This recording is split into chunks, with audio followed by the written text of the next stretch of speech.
Chapter 18. The Practical Faith. And he returned to the man of God, he and all his company, and came and stood before him. And he said, Behold, now I know that there is no God in all the earth, but in Israel. Now therefore, I pray thee, take a blessing of thy servant.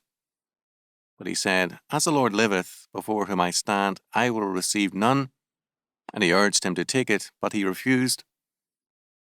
And Naaman said, Shall there not then, I pray thee, be given to thy servant 2 mules' burden of earth? For thy servant will henceforth offer neither burnt offering nor sacrifice unto other gods, but unto the Lord. In this thing the Lord pardon thy servant, that when my master goeth into the house of Rimmon to worship there, and he leaneth on thy hand, and I bow myself in the house of Rimmon, when I bow down myself in the house of Rimmon, the Lord pardon thy servant in this thing. And he said unto him, Go in peace. So he departed from him a little way. 2 Kings 5:15-19. Naaman, after his healing, returned in gratitude to thank Elisha and to present him with his gifts. As he meets with Elisha, 2 things stand out. First and foremost, Naaman is now a regenerate man. More than his body has been made whole. Joyfully he speaks of his new understanding. Nowhere in all the earth is there the worship of the true God but in Israel. Naaman's worship and service is henceforth to be to the true God and to him alone. Second, Naaman manifests, as we have seen, gratitude both to God and to man. He will henceforth worship God alone and offer burnt offerings and sacrifices to him and to none other. He is also grateful to Elisha and eager to bestow on him the costly gifts of gold, silver, and raiment which he had brought. We are reminded in this incident of our Lord's healing of 10 lepers. Of these 10, only one, a Samaritan, returned to thank Jesus and give glory to God. Luke 17:11-19. Elisha refused the gifts. He did not thereby imply that such gifts were always wrong. In this case, Elisha rejected the gift in order to keep central the faith. As a foreigner, Naaman was now in his first contact with the man of God. Elisha isolated Naaman in terms of his new faith.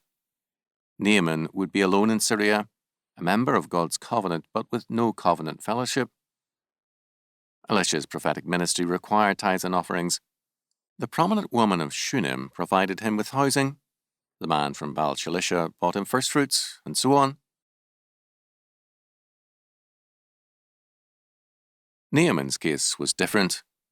There was no ongoing ministry to Naaman, and there was a need for Naaman to stand alone. If this gift had been received, Naaman would have sent further gifts. This might well compromise his place in Syria. To send gifts to a foreigner under a hostile king could become a serious matter. The central point in this story has to do with Naaman's presence in the temple of Rimmon, the thunderer, a pagan god. The king was apparently infirm. In going to the temple, he required the presence of a trustworthy man to lean on. In such a position, assassination was easy and not uncommon in antiquity. The attendant had to be, first, a totally trustworthy man. The king could have no doubts concerning him. For Naaman now to refuse would create very serious problems. There was more than ritual at stake. The question was one of trust, essential trust. Second, such a person had to be strong and able, a competent defender of the king against attacks. Naaman's presence with the king was a part of his high role in Syrian affairs and inseparable from it.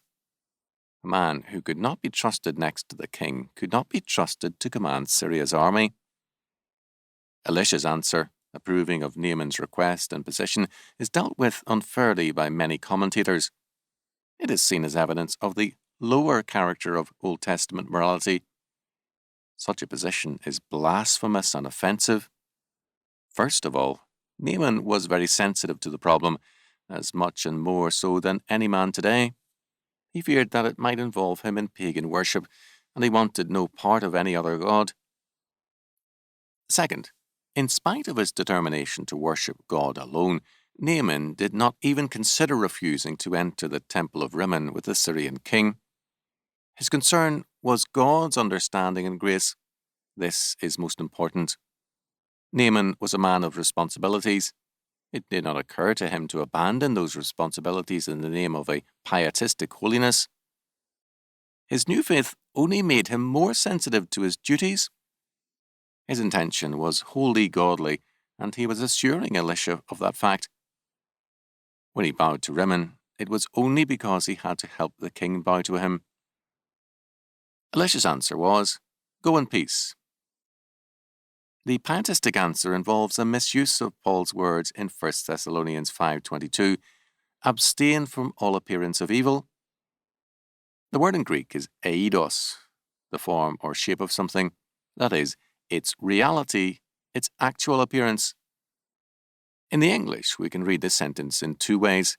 First, the false but popular pietistic reading is, "Avoid everything that looks like evil to someone."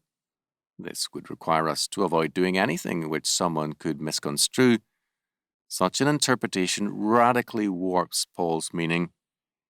Second, appearance can mean the actual appearing or presence of something.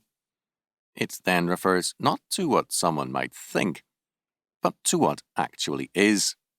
Thus, we are required to abstain or avoid the realities of evil. We are not to involve ourselves with such realities. In the house of Rimmon, Naaman was not worshipping Rimmon, he was doing his duty to the king. To sacrifice an important work because someone might misinterpret what Naaman was doing was hardly godly. This pietistic perspective has, however, led to the irrelevance of many churchmen to the world around them. If we begin to move in terms of appearances as the false imaginations of others, we move from a reality into a world of shadows and irrelevance. Finally, both Naaman and Elisha are abused because Naaman asked to take 2 mules' loads of earth from Elisha's place of residence. Elisha granted Naaman permission to take the earth. This is called superstition by people who are in no position to condemn either Elisha or Naaman. Their comments are presumptuous.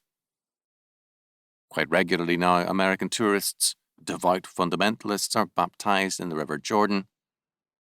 I was once asked by a couple to baptize their grandchild with water brought from the Jordan. Was this superstitious? Emphatically not so. It represents a desire for closeness to the place and land of our Lord's earthly life. Men sometimes keep their father's hat, for example, on their closet shelf long after his death to gain a sense of closeness. Modern man is too ready to call everything he does not do superstition and everything he does reason. At best, such an attitude is foolish. At heart, it represents an unwarranted pride. Such people, like Job's sorry comforters, assume that they are the people and that wisdom was born with them and will die with them. Job 12:1 and 2.